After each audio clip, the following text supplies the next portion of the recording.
কুড়িল বস্তিতে ঘটনাটা ঘটার পরপরই আমরা এখানে উপস্থিত হয়েছি। একটা আনুমানিক একটা অ্যাসেসমেন্ট করা হয়েছে যে কি লাগবে না, শিশুদের কি লাগবে, বড়দের কি লাগবে।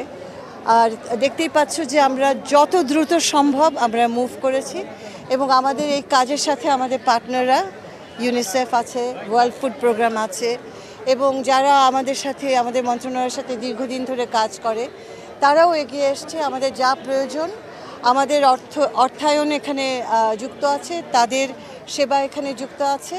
তো আমরা যে কাজটা শুরু করেছি সেই কাজটা চলমান থাকবে।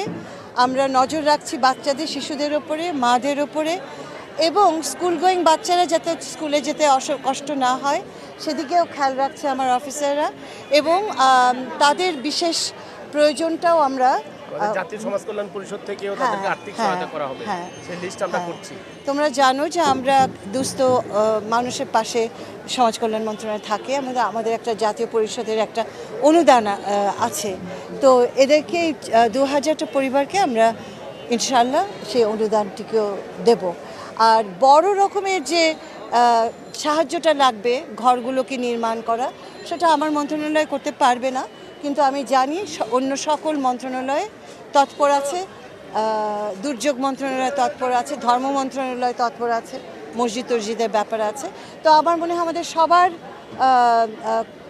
মানে অবদানে এটাকে আমরা একটা সুন্দর জায়গায় নিয়ে আসতে পারবো। এই তো, হ্যাঁ অবশ্যই। তার তো আমরা যে অর্থায়নটা দিই এটা তো পুনর্বাসনের জন্যই দিই, তো সেটাই তো পুনর্বাসন আমাদের জন্য। তো পুনর্বাসন বললে যদি বলা হয় ঘর নির্মাণ, বললাম তো সেটা আমাদের কাজ নয়, সেটা অন্য মন্ত্রণালয়, কিন্তু নিঃসন্দেহে সেটা করা হবে। আমার এখতিয়ারের ভিতরে যা আছে আমি সেটা বলে গেলাম। আমার এখতিয়ারের ভিতরে যা আছে 16 আনা এখানে আসবে এবং সেটা আমরা এখানে দেব।